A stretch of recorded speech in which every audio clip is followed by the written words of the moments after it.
everyone. Today I am going to discuss about the commonly used apparatus in a chemistry lab. Now what is chemistry then? Chemistry is the branch of science that deals with the structure, composition and properties of substances. Not only that, it also deals with the changes that they undergo during a chemical reaction with other substances. We can also say that chemistry is the branch of science which is based on different types of experiments. Now, can you tell me where these types of experiments are generally formed? The place where the experiments are formed is known as chemical laboratory or chemistry laboratory. Now, what facilities should be provided in a laboratory? First is the working table. Okay, second reagent shelf, then exhaust fan, then we have balance room. Okay, now about the working table, let me tell you that is a type of table which is provided in a chemistry lab is completely different. The table is generally fitted with gas tap, sink, reagent shelf, waste paper basket, side shelf for keeping the glassware apparatus and a fume closet. Now about this reagent shelf, the place where we keep these different types of reagent. So what is a reagent? Reagent is a substance which is used in chemical reaction in order to detect, examine, measure or produce other substances. Now can you give me example of some reagent? One common example is Tollens reagent or Grignard reagent, or even we can say Collins reagent. Now the next one is, what is the function of this exhaust fan then?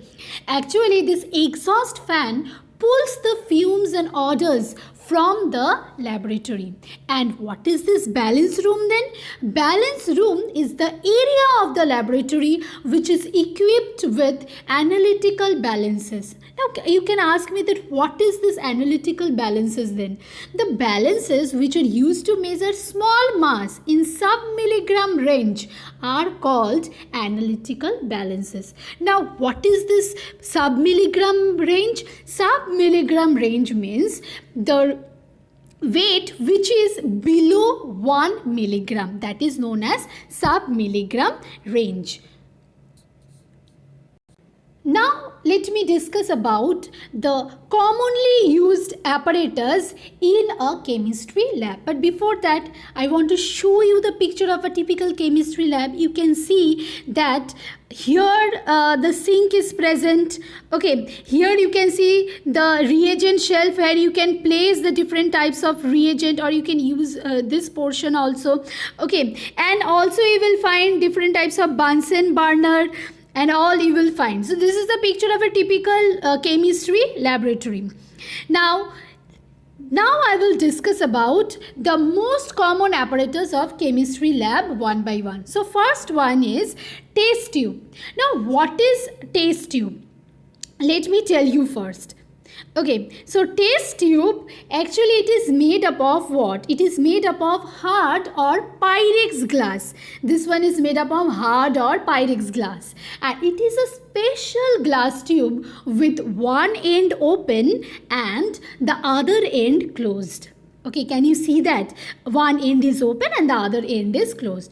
Now we will learn about the uses of test tube. So what are the uses of test tube? First, it is used for heating solids or liquids. Number two, it is used for mixing different liquids. And number three, it is used to conduct tests with small quantities of chemicals. Okay, now I will discuss about the test tube holder. This is a picture of test tube holder. I hope you can see this one. Now, this test tube holder is actually a metallic rod. Can you see? This is a metallic rod with clamp at one end. This portion is known as clamp. So it contains clamp at one end and handle at the other end. And it is a kind of an iron tongue. And its handle is made up of either plastic or wood. Now let me tell you about the function of this test tube holder. Generally it is used for holding the test tube while heating substances or pouring liquids. Now I will discuss about the next topic, that is test tube stand or rack. Okay, so this is the picture of test tube stand or test tube rack. Now it is a plastic or wooden stand. This stand is generally made up of plastic or wooden stand with holes and peg. This can you see here, you will find the holes, and this black portion, can you see, this is known as pegs. Now what is the function? The main function is that these holes are used for placing the test tube with their open end. Can you see the open end? Whenever you want to keep with the open end of the test tube, then in that case you have to use the holes. Okay. And pegs are used to place the test tubes with their close ends upward. Can you see? In this case, you can place the test tube with the close end upwards. Now I will discuss about the next topic, that is glass funnel and beaker. So let me first tell you about the glass funnel. This is a picture of glass funnel. I hope you can see. Now it is made up of what? It is made up of either glass or plastic. It is a conical vessel. Just see, it is a conical vessel with a long stem at its narrow end. Okay, so what is its function? It is used to pour liquids from one container to another.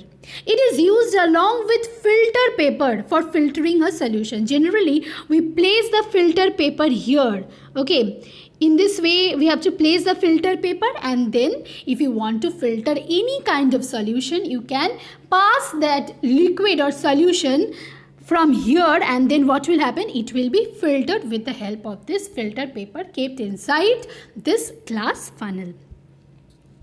Okay, now I will discuss about this beaker.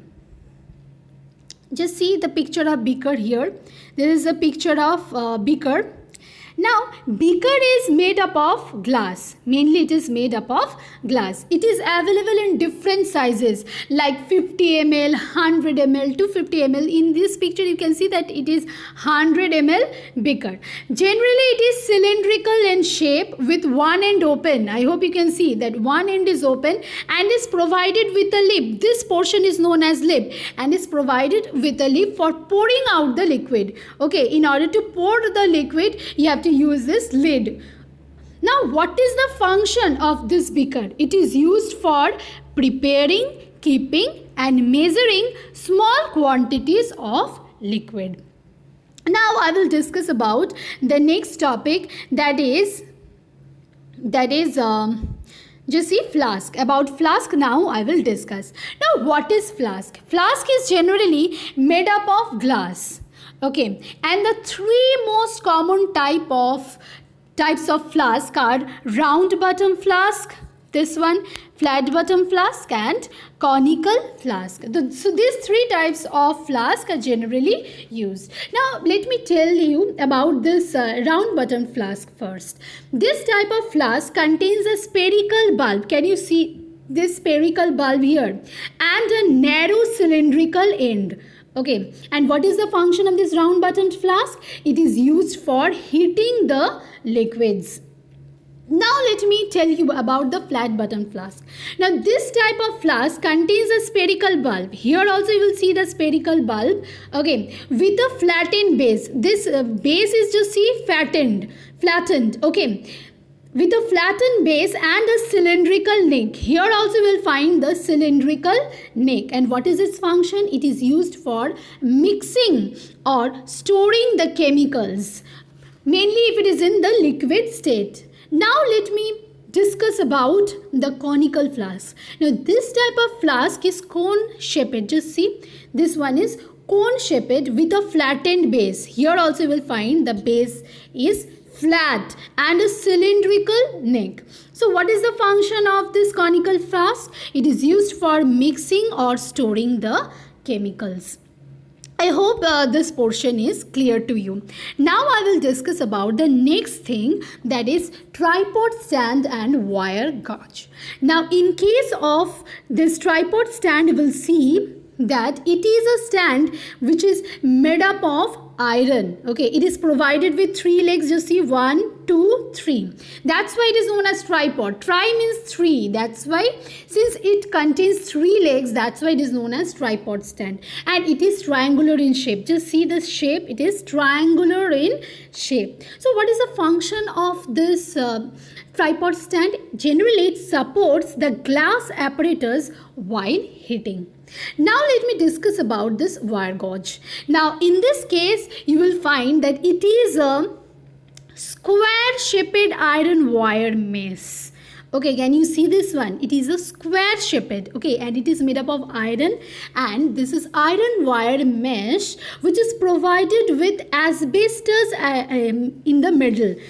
This is the position of the asbestos. Now, what is this asbestos actually? Asbestos is actually a term used to refer to 6 naturally occurring silicate materials. They are composed of long and thin fibrous crystals, each fiber being composed of many microscopic fibrils that can be released into the atmosphere by abrasion and other processes.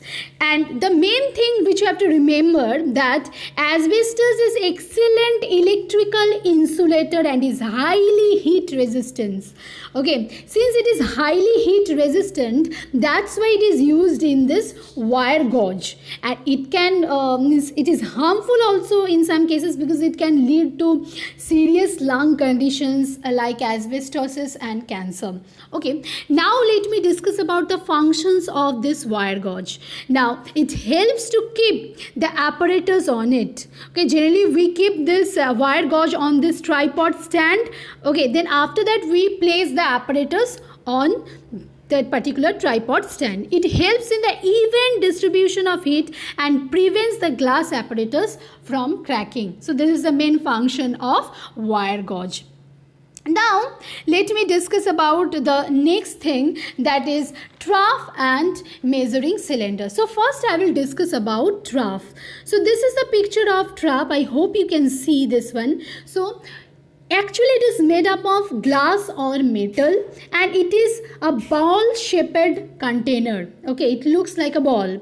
Now what is the function of trough? It is used to hold the liquids, and it is used during the collection of a gas. If you want to collect the gas, you can use this trough in this case.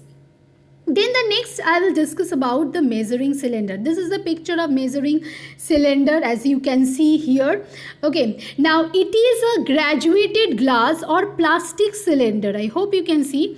Just see, it is either made up of glass or plastic, and it is cylindrical in shape, and it is graduated, or you can see the scales present here. Okay, and the base is flat, and a lid is generally present near the top in order to pour the liquids or the solutions. So in short, we can say that it is a graduated glass or plastic cylinder with a flat base and a lid near the top, and it is also available in different capacities. Here I have used, in this picture I have used 100 ml measuring cylinder. Okay, now what is the function of this measuring cylinder?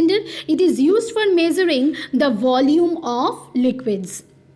Okay, now I will discuss about the next topic, that is pipette and burette. Now what is this pipette? Let me tell you now.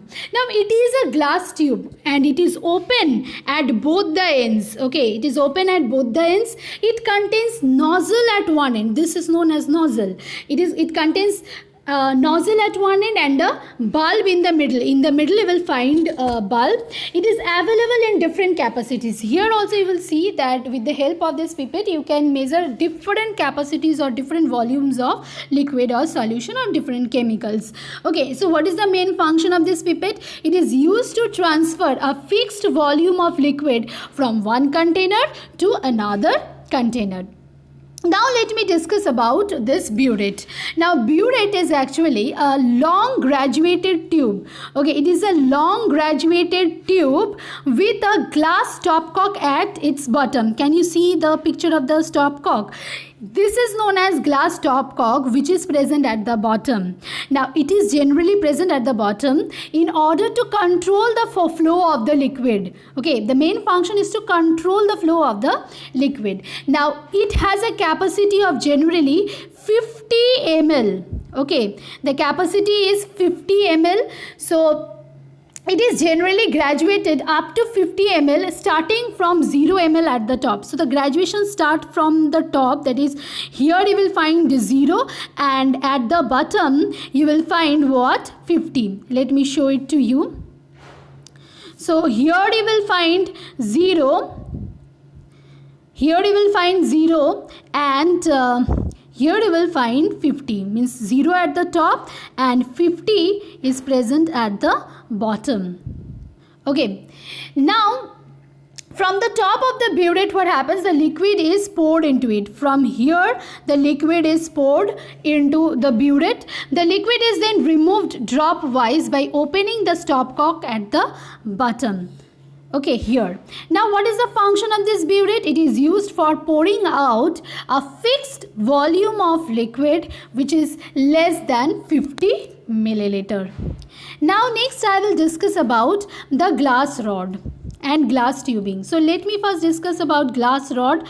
Now glass rod, it is a solid glass tube. Okay, it is a solid glass tube and the diameter is generally 3 millimeter. 3 millimeter is the diameter of glass rod. And what is its function? It is used for stirring or mixing the chemicals. Okay. Now let me discuss about this one, that is glass tubing or delivery tube. Now the main difference between glass rod and glass tube is that glass rod is solid. Okay, it is a solid glass tube. But glass tubing, in case of glass tubing, you will find that it is a hollow glass tube of 3 millimeter diameter. Its diameter is also 3 millimeter, but the main difference is that it is hollow from inside. Okay, so in this case also you will see that it is open at both the ends. Okay, it is open at both the ends. So what is its function? It is used to connect other pieces of lab equipment. It can be cut, bent and stretch for a variety of uses. It is used to transfer fluids or gases from one vessel to another. Okay. So next I will discuss about the next topic, that is china dish, watch glass and petri dish. So first let me discuss about this china dish or evaporating dish or this porcelain dish. Okay, now china dish is mainly made up of what? It is made up of porcelain. Since it is made up of porcelain, that's why we can say that the other name of china dish is porcelain dish. Okay, and it is really a ball shaped container. Since its main function is to heat or evaporate the substance, that's why it is also known as evaporating dish.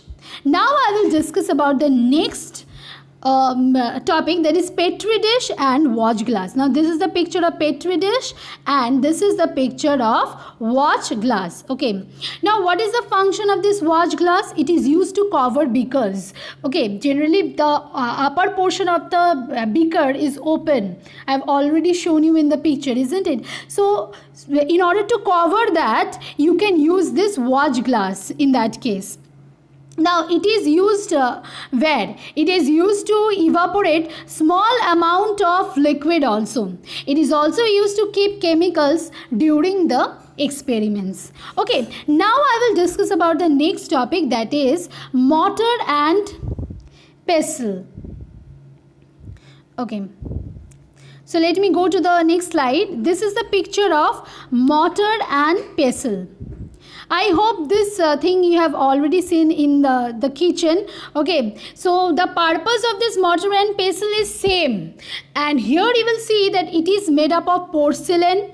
Okay, it is made up of porcelain, and what happens? The solid substances are placed in the mortar. This is known as mortar and this is known as pestle. Okay, so whenever you are placing the solid substances in the mortar, then what you can do, you can simply hammer that solid substances with the help of this pestle in order to powder them. Okay, so this is the main function of mortar and pestle. Now next I will discuss about the thistle funnel. Okay, so this is the picture of thistle funnel. It is actually what? It is a bulb shaped reservoir. Just see the picture. This looks like a bulb. That's why it is saying that it is a bulb shaped reservoir with a broad inlet. Just see, the inlet is broad, not narrow. This one is broad inlet at the top, and this portion is known as stem. Okay, so this portion is known as what? This is known as stem. This portion is known as stem, and this portion is bulb shaped reservoir, and this portion is broad. Okay, now what is the main function? It is used to transfer the liquid reactants into the flask during experiments, and during the transfer process the lower end of the thistle funnel should be immersed in the liquid. Okay, why it should be immersed in the liquid, this portion? So that the gaseous product, we know very well that during any chemical reaction the product may be solid or liquid or in gaseous state. So if the product is in gaseous state, in that case it has a tendency to escape out. So in order to prevent that, so that the gaseous product do not escape, so in order to do that, what is done, this thistle funnel, the lower end of this thistle funnel is immersed inside the liquid. Okay, now let me discuss about the next topic, that is Bunsen burner and the spirit lamp. Now this is the picture of Bunsen burner. I hope you can see. This is the picture of Bunsen burner. Now this portion is known as flame. Okay, this is flame, and the gas fuel is actually supplied with the help of this pipe. And this is a picture of Bunsen burner. Now it is a type of burner that uses gas as a fuel. Okay, mainly they use gas as a fuel, not any spirit or other thing, no. Now when the burner is connected to the gas supply, the gas comes out of the nozzle. Okay, and air enters through the air hole. This is the hole for the entrance of the air. So what happens whenever you are igniting it, the mixture of gas and air burns with a blue flame on the top of the burner. Okay, now what is the function of this Bunsen burner then? That it is used to heat substances in the laboratory. Okay, so mainly it is used for heating the substances in the laboratory. Now the function of this spirit lamp, can you see this? This is the picture of spirit lamp. The function is same, that is, it is used to heat the chemicals or substances in the laboratory. Okay, but the main difference between spirit lamp and Bunsen burner is that Bunsen burner generally uses gas as the fuel, and in case of spirit lamp we generally see that it uses methylated spirit. And just see, it is a cylindrical vessel. Can you see? There is a cylindrical vessel which is made up of either glass or metal, and inside this bottle you will see what? Methylated spirit. And now also you have to see that if you observe the picture carefully, you can see that a cotton wick is immersed in the spirit lamp. A thick cotton wick. Just see this one. I'm talking about this thing. So a thick cotton wick actually passes through the neck of the lamp, and the wick actually soaks the spirit and helps in the burning process. Okay, now let me discuss about the next topic, that is iron stand and gas jar. Now this is the picture of iron stand. I hope you can see. Okay, this is the picture of iron stand. Now iron stand is as the name suggests, okay, it is made up of iron mainly. And what is its function? It is used for holding a glass apparatus, generally round bottomed flask or hard glass test tube in a specific position. Okay, now let me discuss about the next and the last type of apparatus, that is glass jar. Now glass jar, it is a glass cylinder. Okay, it is made up of glass and it is cylindrical in shape. And what is its main function? It is used for collecting gases. Now this is all about the most common apparatus in a chemistry lab. I am not saying that only this apparatus are present in your chemistry lab. No, there are many other apparatus like platinum wire, beehive, shell, but I have not discussed in this video. Okay, because that thing means I will discuss in the next video. Okay, here I will not discuss that. These are the most common apparatus which you should know as a beginner. That's why I have discussed this apparatus in this video. If you like this video, please don't forget to subscribe my channel. Thank you very much. Take care of yourself. Bye.